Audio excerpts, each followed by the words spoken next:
Como les decía en el último café espiritual que nos grabamos, seguimos esta reflexión en torno al libro Jesús de Nazaret, su vida a partir de los 4 evangelios, y vamos a meditar la primera parte de la infancia de nuestro Señor a la luz del Evangelio de San Mateo. Pero antes, bienvenidos al café espiritual. El capítulo 1, Evangelio de San Mateo, concretamente capítulos del 1 al 2. El Evangelio de la infancia de Jesús presenta en Mateo 6 unidades literarias.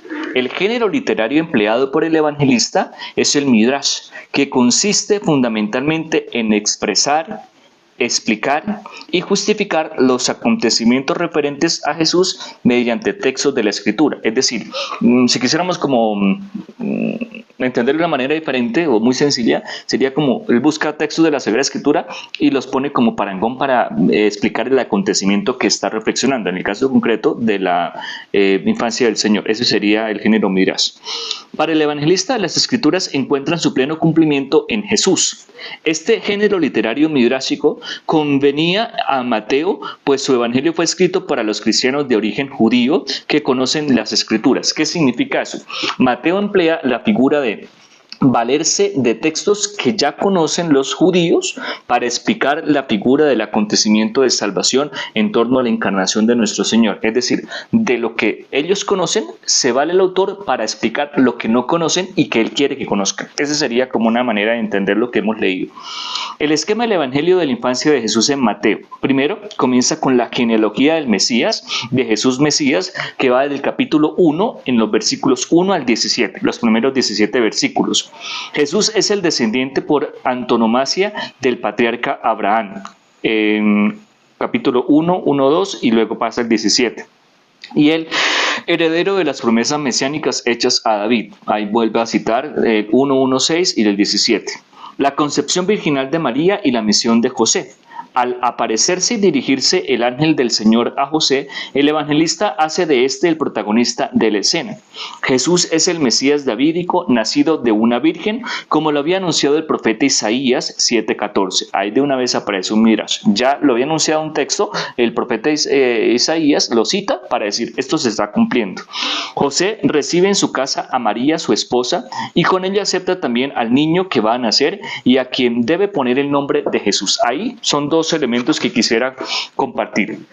Desde el comienzo de la genealogía, San Mateo hace la referencia a la alianza y hace la referencia en la alianza como descendiente ese Mesías de Abraham, en quien había comenzado la alianza. Yo seré tu Dios, ustedes serán mi pueblo, multiplicaré tu descendencia como la arena de las playas marinas, como las estrellas del cielo.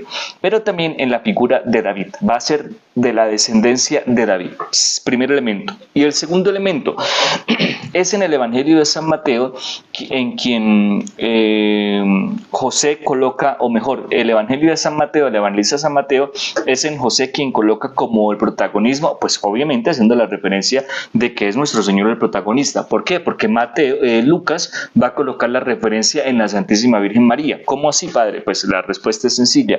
Si uno lee esos textos de San Mateo, es en José quien cae la responsabilidad de colocar el nombre y lo pondrás el nombre de tal. Si uno mira a San Lucas, es en María quien carga la responsabilidad, o quien carga la responsabilidad mejor, de colocar el nombre a nuestro Señor, pero es como por la intención precisamente de esas descendencias que está presentando los autores bíblicos. A la perplejidad, desconcierto y angustia de José, al darse cuenta de que en María venía un niño que no era suyo, siguió la serenidad y la paz después de la revelación que le hizo el ángel del Señor. José debió de recibir en su casa a María, su esposa, con inmenso gozo, admiración y respeto, y con ella recibió también al niño. Después de nacer Jesús, María consagró para siempre su virginidad a Dios, y José, por su parte, por un don divino, se consagró también a Dios y se dedicó con respeto, amor y veneración a custodiar a su esposa y a su hijo. ¿Qué estamos diciendo? Simplemente, José es un judío de fe, por eso cuando recibe esta gozo, esta alegría, acepta con amor la misión que le encomienda y luego también persevera en esa misión siendo el custodio del hogar de Nazaret, la Santísima Virgen María y sobre todo el niño Jesús. Pues bien, mis queridos amigos, hoy comenzamos a mirar en esta pinceladita, porque nos toca cafecitos cortos, la figura de José. Pidémosle al Señor que por intercesión de San José, Él sea siempre también nuestro custodio el custodio de nuestros corazones, el custodio de nuestros hogares. Un feliz y santo día para todos.